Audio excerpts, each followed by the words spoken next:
Vamos a comenzar ahora con la segunda parte, que tiene que ver con calor, temperatura y los efectos del calor. La temperatura y el calor en la física no son lo mismo y es importante que podamos distinguir entre uno y el otro. Hasta aquí hablamos de temperatura, hablamos de medirla con un termómetro, sin embargo, cotidianamente decimos que hace calor. ¿Qué nos dice eso acerca de la temperatura? La temperatura, como vimos en la primera parte, es una cantidad escalar que nos indica qué tan frío o caliente está un cuerpo, cuál es su estado térmico. El calor aparece para nosotros a la hora de analizar por qué un cuerpo aumenta o disminuye su temperatura. El calor es esa energía que es necesario transferir a un cuerpo para que su estado térmico varíe. El calor no es la temperatura. La temperatura está asociada con el estado térmico de un sistema medido con un termómetro como vimos en la primera parte. La temperatura se expresa en Kelvin o en grados, mientras que el calor es un flujo de energía que se da necesariamente entre cuerpos a distintas temperaturas. Como tal, el calor se expresa en unidades de energía. Pueden ser joule o calorías. ¿Qué es una caloría?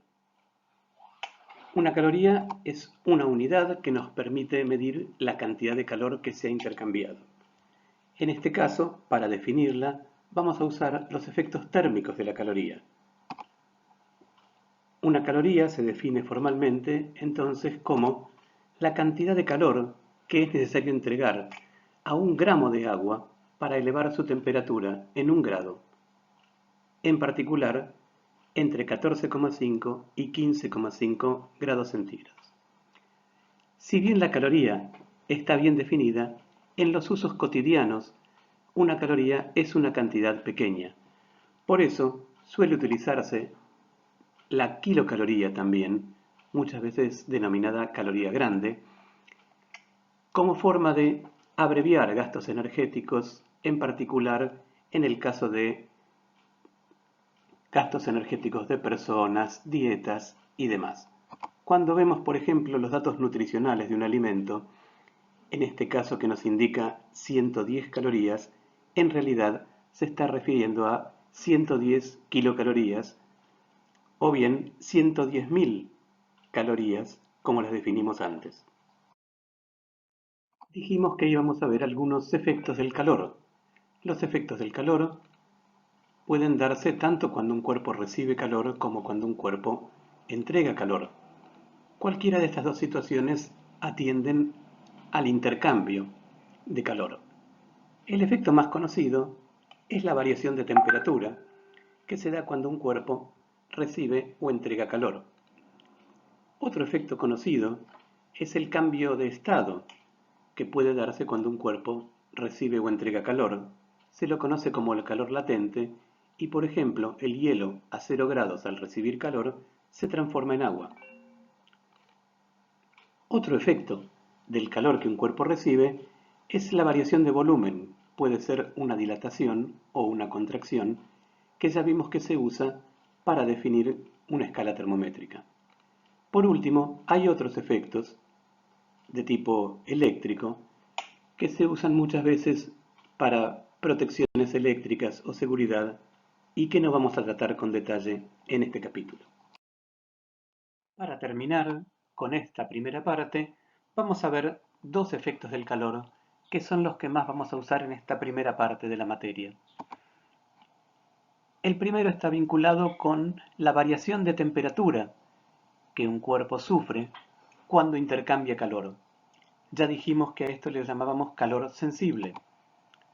El calor intercambiado, sensiblemente, se relaciona entonces con la variación de temperatura mediante una ecuación bastante sencilla que establece que el calor Q es igual a una constante por la variación de temperatura. La cantidad C se llama capacidad calorífica y nos indica cuántas calorías es necesario entregarle al cuerpo para que su temperatura varíe en 1 grado. El otro efecto del calor que vamos a ver es el efecto del calor vinculado con los cambios de estado de los cuerpos. A este calor se le llama calor latente. Este es el calor que el cuerpo intercambia mientras pasa de estado líquido a sólido, de sólido a líquido, de líquido a vapor. Durante estos cambios, el calor se dedica exclusivamente al cambio de estado y no hace variar la temperatura del cuerpo. La relación entre el calor intercambiado y la masa que ha cambiado de estado se puede ver en la ecuación Q igual a m por L, donde m representa la masa que cambia de estado y L es una cantidad que se conoce como calor latente de cambio de estado. El calor latente se expresa en calorías sobre gramo o bien en joule sobre kilogramo. Por último, les dejamos una actividad más para pensar y discutir en los foros. La cuestión es, cuando hay que fundir hierro es necesario calentarlo a 1500 grados Celsius. ¿Puede decirse que este hierro contiene calor? ¿Está bien afirmar que un trozo de hierro que se encuentra a 1000 grados ha recibido más calor que uno a 700? ¿Por qué sería esto? Los esperamos con sus respuestas en los foros y hasta la próxima clase. Hasta aquí llegamos con esta primera clase. Ten en cuenta que este no es el único material, que esta clase completa en formato digital está subida al aula y que además hay un material de lectura donde todo lo que hemos contado acá está explicado con más detalle. Nos vemos en los foros.